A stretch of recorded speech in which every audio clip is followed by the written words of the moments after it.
السلام علیکم ورحمۃ اللہ وبرکاتہ۔ میں انشاءاللہ اس ویڈیو کے اندر حج کے اندر جو خرافات ہو رہی ہیں وہ کچھ وضاحت کرنے آیا ہوں۔ دعا کرے کہ اللہ رب العزت صحیح کہنے کی اور ہم تمام کو ان خرافات سے بچنے کی توفیق عطا فرمائے۔ ویڈیو شروع کرنے سے پہلے میں ان تمام سے درخواست کرنا چاہتا ہوں جو اس چینل پر سب سے پہلے آئے ہیں، ان سے درخواست ہے کہ اس چینل کو ضرور سبسکرائب کریں تاکہ نئی آنے والی ویڈیو آپ کو سب سے پہلے ملتی رہیں، اور ویڈیو کو پورا دیکھا کریں آخر تک، کیونکہ ہو سکتا ہے پوری ویڈیو میں آپ کو کون سی بات مل جائے جو آپ عمل پر کھڑے ہو جائیں، جو آپ کا ہدایت کا ذریعہ بن جائے۔ اور ویڈیو دیکھنے کے بعد اپنے 2-4 گروپ میں سینڈ کر دیا کریں تاکہ آپ کے ذریعے دین کی بات دوسروں تک پہنچ جائے۔ دیکھیے، ہمارے مذہب اسلام کے اندر جو اسلام کی جو بنیاد ہے وہ صرف 5 ہے۔ نمبر 1 توحید۔ توحید کا معنی اللہ کو ایک ماننا، اللہ کو ایک ماننا۔ نمبر 2 نماز۔ نمبر 3 روزہ۔ نمبر 4 زکوٰۃ۔ نمبر 5 حج۔ یہ 5 ارکان ہیں اسلام کے۔ نمبر 5 کیا آیا تھا؟ حج۔ تو حج کے اندر اتنی خرافات ہو رہی ہے کہ ہمیں حج سے زیادہ ان خرافات میں مزہ آتا ہے۔ بھائی، آپ ایک عبادت کے لیے جا رہے ہیں، ایک فرض کی ادائیگی کے لیے جا رہے ہیں، آپ ایک فرض ادا کرنے کے لیے جا رہے ہیں، نہ کہ آپ خرافات کرنے کے لیے۔ اگر آپ اللہ کے گھر کے اندر بھی خرافات کرتے رہے، اگر آپ نے خرافات میں اللہ کا گھر بھی نہیں چھوڑا، پھر آپ یہاں آ کر اپنے ملک میں آ کر کیسے اللہ کی عبادت صحیح طریقے سے کر لیں گے؟ آپ تو اللہ کا گھر دیکھنے گئے تھے کہ کسی طریقے سے میرا جو دل کے اندر زنگ ہے وہ دور ہو جائے، میں گناہ گار ہوں، میں کس طریقے سے گناہ کرتا رہتا ہوں، کرتی رہتی ہوں، میں کس طریقے سے گناہوں سے بچ جاؤں، میں مدینہ مکہ دیکھ کے، وہاں کا ماحول دیکھ کے میں ایک عمل پر کھڑی ہو جاؤں یا کھڑا ہو جاؤں۔ ہمیں تو یہ ہونا چاہیے دل کے اندر کہ اللہ تبارک و تعالی ہمیں ہدایت عطا فرمائے سب کو، اور اللہ تبارک و تعالی ہم سب کو حج کی صحیح ادائیگی کرنے کی توفیق عطا فرمائے۔ سب سے پہلی خرافات کیا ہوتی ہے؟ نمبر 1، جس وقت انسان کی منظوری آتی ہے، حج کمیٹی کی طرف سے اس کی منظوری آ گئی کہ آپ حج کو جائیں گے، تو بھائی صاحب سب سے پہلی خرافات یہ کرتے ہیں کہ وہ منظوری کے کاغذات سب سے پہلے اپنے اسٹیٹس پر لگاتے ہیں، لو جی ہمارا کام پکا ہو گیا۔ سب سے پہلی بات تو انہوں نے یہ کر دی، انسٹاگرام، فیس بک، نہ جانے کیا کیا انہوں نے اپنے جو کاغذات کو سینڈ کر دیا کہ دیکھو ہمارا کام پکا ہو گیا۔ بھائی، آپ حج دکھلاوے کے لیے کر رہے ہیں یا ایک اللہ کو راضی کرنے کے لیے حج کر رہے ہیں؟ پہلی بات تو آپ یہ بیٹھ کر سوچیں کہ میں حج کس کے لیے کر رہا ہوں۔ اب رشتہ داروں کے فون آنے شروع ہو جاتے ہیں کہ جی کب جانا ہے، جی فلاں تاریخ میں جانا ہے۔ اچھا بھائی، اب اس رشتہ دار کا فون آ رہا، کب کو جانا ہے بھائی؟ فلاں تاریخ میں۔ اچھا بھائی، اب چاچا کا فون آیا، ہاں بیٹا کب کو جا رہے ہو؟ کہ فلاں تاریخ۔ اب تایا کا فون آیا، اب کب کو جا رہے بیٹا؟ کہ فلاں تاریخ۔ اب تایا، چاچا، پھوپھی سب کا فون آنا شروع ہو چکا ہے۔ اب جناب عالی دوسری خرافات شروع ہوتی ہے یہاں سے، کیا؟ دعوتوں کا سلسلہ۔ ایک بات بتائیے، کبھی اگر آپ کے دادا نے 2 رکعت نفل پڑھی ہو، کبھی آپ نے ان کی دعوت کری کہ آج اب دادا نے ہمارے 2 رکعت نفل نماز پڑھی ہے، کیا آج ہم ان کی دعوت کر رہے ہیں؟ کبھی آپ کے چاچا نے 2 رکعت نفل پڑھی اور آپ نے دعوت کری ہو، ایسا ہوا؟ یا کسی انسان نے ظہر کی نماز ادا کری کہ آج انہوں نے ظہر کی نماز ادا کری، میں اس لیے اس کی دعوت کر رہا ہوں، ایسا ہوا کبھی؟ نہیں۔ تو پھر حج پر کیوں ہو رہا ہے ایسا؟ کہ جی وہ اپنے آپ کو ایک ہفتے تک اپڈیٹ کرتے ہیں۔ کیسا اپڈیٹ؟ عبادت میں نہیں، کھانے میں اپڈیٹ ہو رہے ہوں۔ ہمیں چاہیے تاکہ ہم جتنے دن ہمارے پاس باقی ہیں، ہم علماء کے پاس جاتے، کسی ایسے انسان کے پاس جاتے جو وہاں سے حج کر کے آیا ہوا ہے کہ جی احرام باندھنے کا طریقہ کیا ہے، مدینہ میں جا کر کیا پڑھیں، مکے میں جا کر کیا پڑھیں، سفر کے اندر جا کر کیا پڑھیں، روزے پہ جا کر کیا پڑھیں۔ تو یہ چیزیں سیکھنے کی ہوتی ہیں۔ اور جناب عالی جس وقت یہ دعوتوں میں جاتے ہیں تو ان کو نماز کی پرواہ بھی نہیں رہتی، بس دعوت ہے، آج تایا کے یہاں دعوت ہے، آج پھپھی کے یہاں دعوت ہے، آج چچا کے یہاں دعوت ہے، آج نانا کے یہاں دعوت ہے، بس یہ دعوتوں کا سلسلہ شروع ہو چکا ہے۔ تو اس رسم کو ختم کر دینا چاہیے، ورنہ یہ آگے والی نسل برباد ہو جائے گی اس دعوت کے چکر میں، اس کو فرض سمجھنے لگ جائے گی یہ امت۔ تو اسی لیے ہمیں چاہیے کہ ہم ان خرافات سے دور رہیں، اس خرافات کو ہم دور، اس کو بائیکاٹ کریں اس دعوت کا۔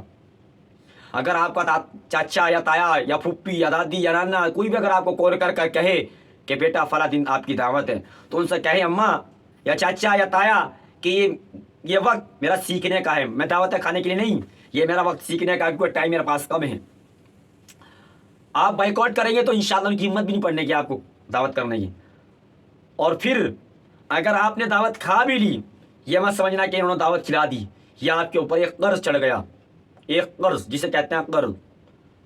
اب آپ وہاں جاؤ گے تو آپ ان کے لیے کچھ نہ کچھ گفٹ لے کر آؤ گے، اور اگر نہیں لے کر آئے تو پھر وہی تانے شروع ہو جائیں گے کہ بتاؤ ہماری، یعنی کہ حج جانے سے پہلے ہمارے یہاں بریانی کھا کر گیا تھا، ہمارے یہاں مرغا پھوڑ کر گیا تھا، یہ بتاؤ ہمارے لیے کچھ گفٹ تک نہیں لے کر آیا۔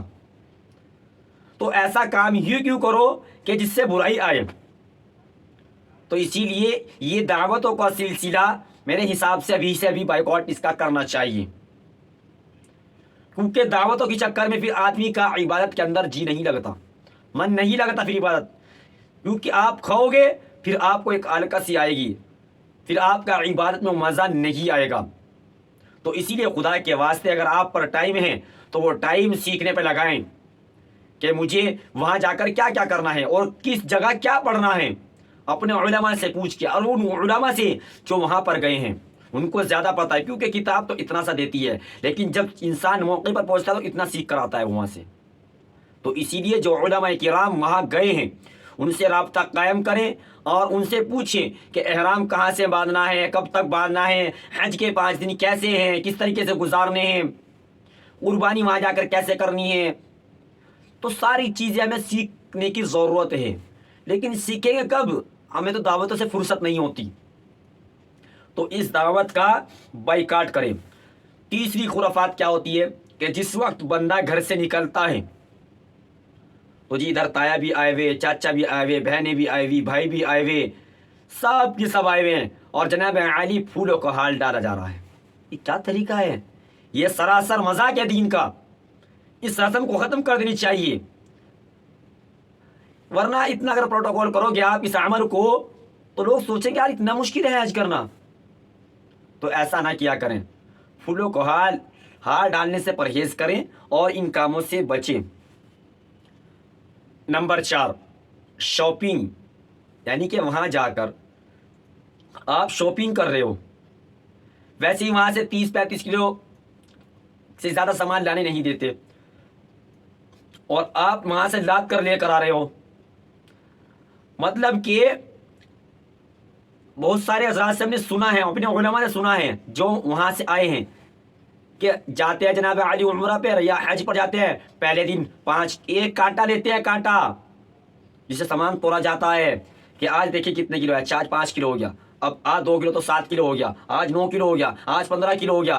جناب علی پورا ٹائم خرید و فروخت میں لگا دیتے ہیں، پھر وہاں جانے کا فائدہ ہی کیا ہے؟ وہاں جانے کا فائدہ کیا ہے میرے بھائی؟ آپ ذرا غور سے سوچیں، بیٹھ کے 5 منٹ اپنے نکالے کہ سوچے بیٹھ کر کم کرنے کیا ہے یہاں پر۔ اگر ہم وہاں جا کر بھی شاپنگ پہ لگ گئے، جا کر خرید و فروخت میں لگ گئے جا کر، پھر عبادت کا مزہ کہاں رہ گیا؟ پھر وہی بات ہے کہ ہمیں عبادت سے زیادہ خرافات میں مزہ آتا ہے۔ پھر کہتے ہیں کہ پتہ نہیں ہمارا حج قبول ہوگا یا نہیں ہوگا، پھر یہ بھی سوچتے ہیں۔ تو ایسی حرکتیں نہ کرا کریں، ان خرافات سے ہمیں بچنا ہے۔ وہاں کی صرف 2 چیزیں عمدہ ہیں، بہترین ہیں، اگر ہو سکی وہ لاؤ جتنا آپ کو لانا۔ وہ آپ سمجھ گئے ہوں گے کہ 2 چیزیں ہیں کیا کیا۔ نمبر 1، آب زمزم کا پانی، خوب پیو اور لے کر بھی آؤ بھر بھر کر۔ نمبر 2، کھجور، کھاؤ پیو کھجور اور لے کر بھی کراؤ۔ یہ 2 چیزیں ہیں بس۔ جو بھی پوچھو کیا لے کر آئے، کہ وہاں کی جو سب سے بڑی نعمت ہے 2 چیزیں وہ لے کر آیا ہوں۔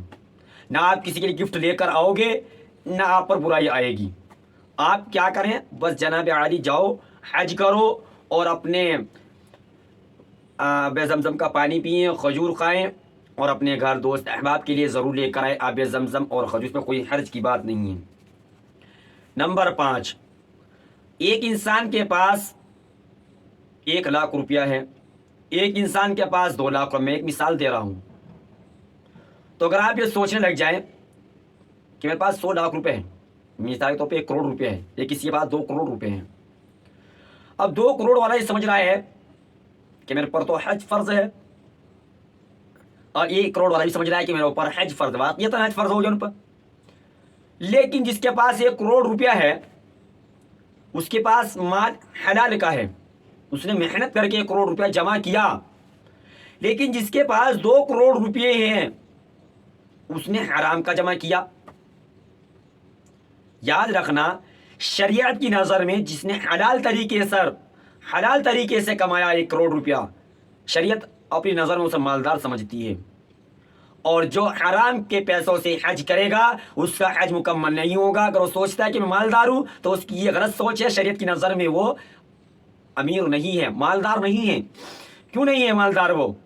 کیونکہ اس نے حرام کا پیسہ جمع کر کے وہ بیت اللہ کی زیارت کے لیے گیا.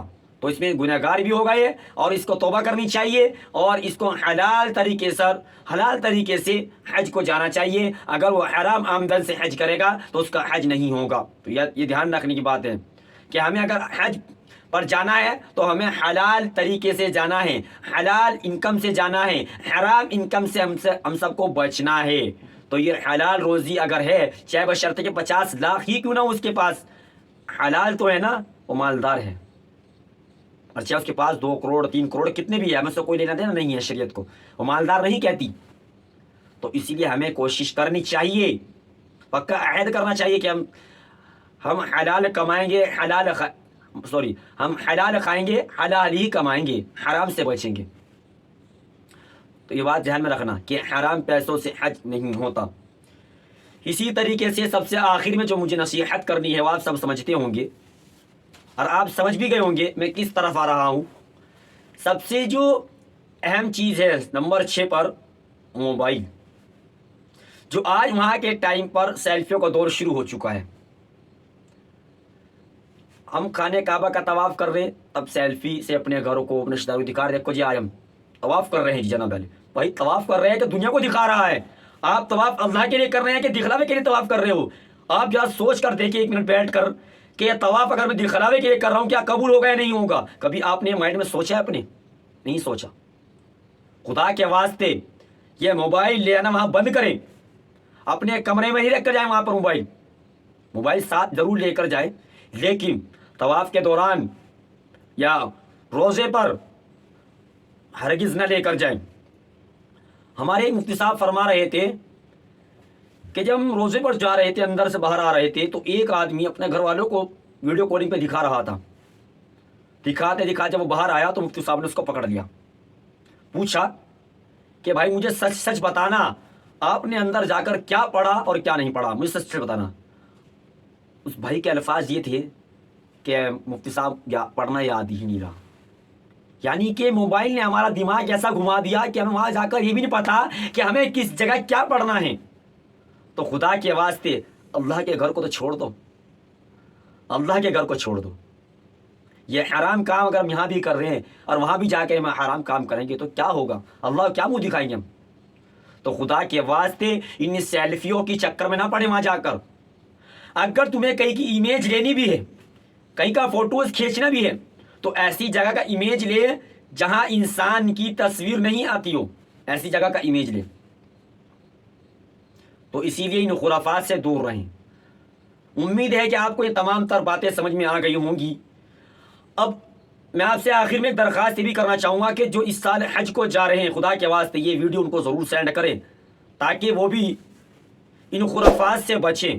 اگر آپ کے ذریعے سے کوئی بھی ان خرافات سے بچ گیا تو انشاءاللہ عمل وہ کرے گا، ثواب کے مستحق آپ بھی ہوں گے. اللہ تبارک و تعالی کہنے سنت عمل کی توفیق عطا فرمائیں. جب تک کہ آپ مجھے اجازت دے دیجیے، ملتے ہیں نیکسٹ ویڈیو کے ساتھ. السلام علیکم ورحمۃ اللہ وبرکاتہ.